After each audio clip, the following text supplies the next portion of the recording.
Good morning. Good to see you. So I wanted to ask you some questions about working with parents and children at the moment with the current situation, and yes, to see your thoughts. So yeah, my first question is, as a counsellor working with children and parents, what have you been thinking about during the pandemic and the lockdown? There were lots of thoughts, but there are two main ideas. One is really the speed of it, that it all happened. So how our life got really just interrupted and paused. There was this pause button. So one day we live our lives, we go to work, we go to the gym, we meet friends, families were just coming back from half-term holidays, and children were going to school. And then the government announced on Thursday that from Monday on the schools will be shut, and all the other measures were put in place. So it was really, really sudden, and it wasn't by choice. It wasn't, oh, we just want to take a break and want to do something different. But it was really to protect ourselves, to protect our own existence, and that really, from the psychological point of view, that brings up the alarm, and the primitive, the reptilian brain is starting to kick in, and all those feelings of fear, of anxiety, of loss of control, how to deal with those things to start with. So the speed of this, you were recognising the impact on people's feelings and how to process them, really. That it's just the speed and the enormity of what's happened that has impact on so many different things, areas. Yes, and also with the lockdown, I mean, what does the lockdown bring to families? It's the children were really outsourced in our modern society. They spend 7 to 10 hours away from home. Suddenly, they're stuck at home, which means for parents to take care of them 24/7, to organize their homeschooling, to put meals, prepare meals and put it in front of them, and make sure that they're healthy. They do exercise. So there's a lot on them, just falls on them, and they may feel not so much prepared for this because they just don't know how to do this. So there are these helplessness perhaps for parents, especially in the beginning. Also thinking about themselves, about the livelihood of the family, of perhaps switching to online work. So there's really, really a lot of changes straight away. I was thinking, as you were saying that, about how the structure of individuals' lives have changed, but how that also then means that the family's structure of daily life changes as well. Yes, definitely, exactly. I mean, they had to just overnight build up a routine and see how that works for everyone. And from the children's point of view, if I think about what it meant for them, it's they don't have all these experiences we have. So for them, the life as they knew it is lost. It's gone, because they can't really build on the previous experiences. Okay, this is this now, and then we're going to get into another state, and then we're going to.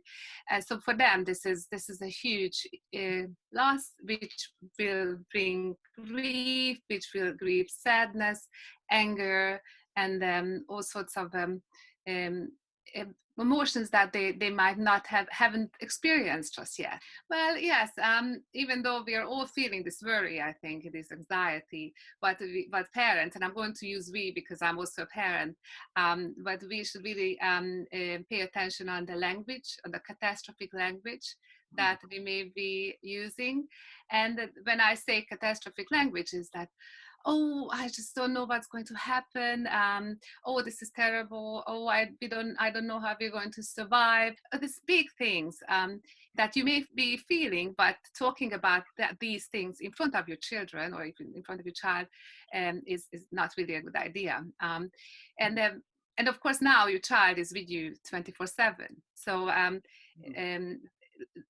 which means that when we talk to neighbors or to anybody on the phone or online with relatives or friends, we need to really watch out how we talk about these things. But what we can do instead is talk about the uncertainty, and that we are vulnerable, and the uncertainty is what we are experiencing now, because there are lots of unknowns. So sometimes in therapy I do, when we talk about when I work with children, and we talk about control and what sort of things they can control in their lives, I would tell them to take a stone in one hand and then something really soft in the other hand, perhaps Play-Doh, or favorite the slime, or parents could try at home pillow or something. And then once they have the stone in one hand, just try to squeeze the stone and see what happens with the stone. And then squeeze the other hand with the soft material and see what happens with that soft material.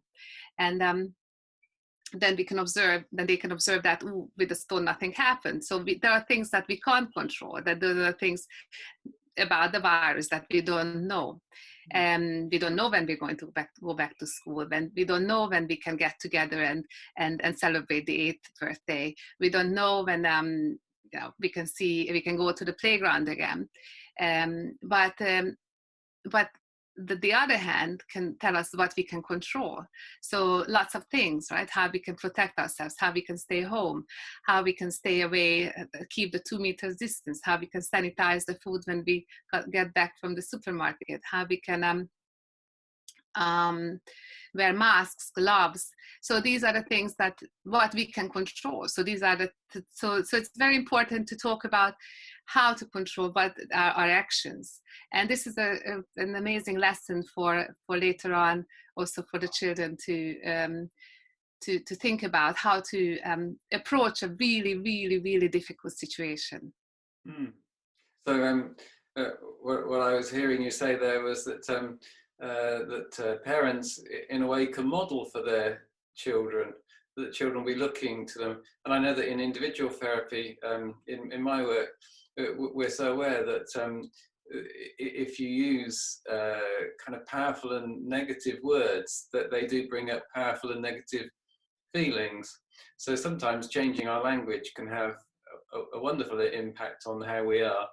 And of course, children will be learning about that. So yes, about modelling, but then also teaching children about control and what's in our control and what's not, and how valuable that will be in their lives going forwards. Absolutely, yes. I mean, now the children are at home 24/7, meaning that they're really hanging on our every word.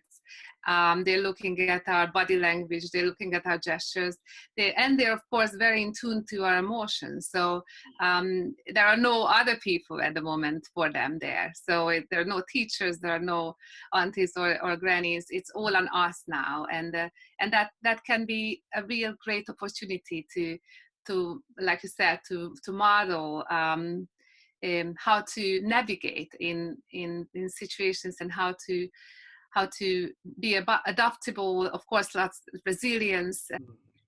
And as you're saying about that, I'm thinking about how for some families it will be easier than for others, depending on support structures and the family structure, and yes, what was going on for them before and what it's been like since, and so many potential things which might mean that parents could be really struggling.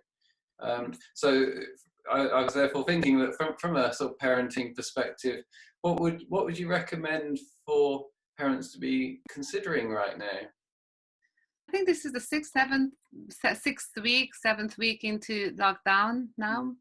So perhaps just to take just to pause a bit and reflect on what's going on, and see how you're doing as a parent right now.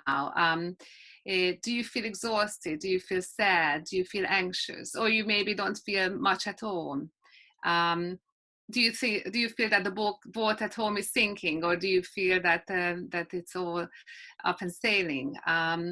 what did this lockdown bring to your family? I hear from parents, many of my clients, that actually, and also from friends, that the lockdown brought the families much closer. They spend much more time together, board games, cooking, talking, long dinners. Is it how it is in your family? Is it totally the opposite? Maybe you can't really relate to each other. And if that's the case, what can you do about it? So because I heard you say there about the potential power of taking some time to reflect and to think about how you are, and what the impact has been, and what life is like now, to sort of identify, really, almost audit, kind of, okay, so how are we? Yes, take account. And so if a parent identifies that either they're not coping, or their children aren't coping, or a family member, what should they do? Well, I think it's we all have moments of not coping, especially in these anxious times. So I would very much recommend to take a time out, and I mean it literally. So if the parent feels, oh, it's really overwhelming, or really sad, or anxious, or the volcano is erupting, and I'm going to just lose it in a way, then it's just good to say, I'm going to maybe go to my room and just do something there. And then once the parent is there, once you're there, think about not so much about calming, or how do I calm myself, because it might be not possible, because these are anxious times. But what you can think about is how to get grounded. What makes you grounded? What regulates the nervous system, basically. So grounding is perhaps, is it meditation? Is it listening to music? Is it a quick phone call to a friend or to a relative?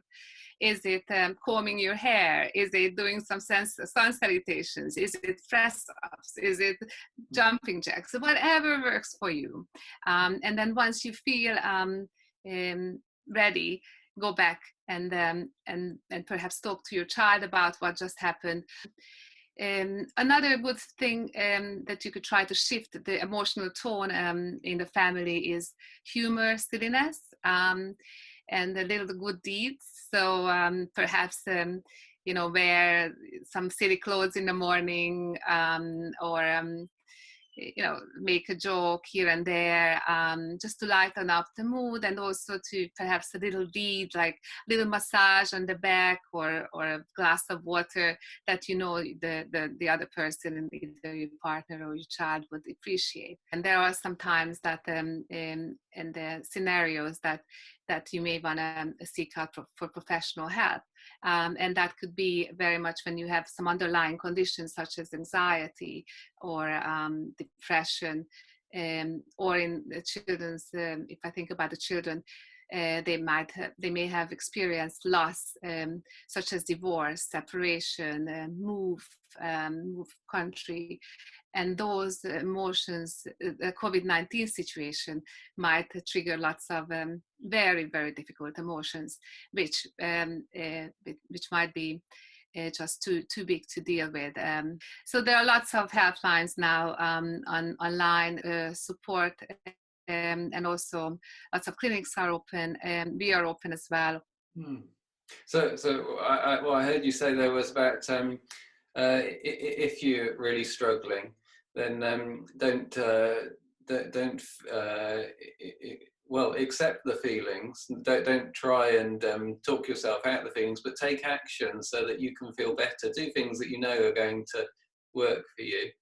And that around the family, to think about building fun into the day where you can, and also little things which calm people down, but also make them feel loved. So little attention to detail can be really very valuable. And then if not coping, then there's plenty of places to get information and help. And of course, as therapists, we're open. We are. And then, of course, so that leads quite nicely on to the next question, which is, of course, we are open, but we're working online. So, yes, how is it working online? Is it possible to work with children and families online? Well, I think the simple short answer is yes. Well, of course, then it very much depends on the child's age and just the child. With younger children, there's a lot of parental support, so I would work with the parents there. But some young children also really appreciate the phone sessions as well as the online sessions. From 10 and above, online sessions, counseling also works pretty well. They're just used to technology that it is possible. But again, it very much depends on the situation. Hmm. I know that from my work, what I found is that some people find it easier online, that it can be, yes, that they can prefer it in some ways. They can speak more easily, especially if they're new to therapy, or if they're really struggling, and it can be a difficult time to talk to people. So I've noticed that there are real advantages at times to working in this way. Although, yes, it's obviously different. Mm. Right. Oh, okay, well, super. Thank you very much, Kati, for your time and for going through these questions with me. And yeah. We really appreciate it. And if you parents watching, if you need more things, more details, feel free to drop us a line, and then love to support you. Okay, super. Thanks very much then. Bye for now. Thank you. Bye-bye. Bye. Bye.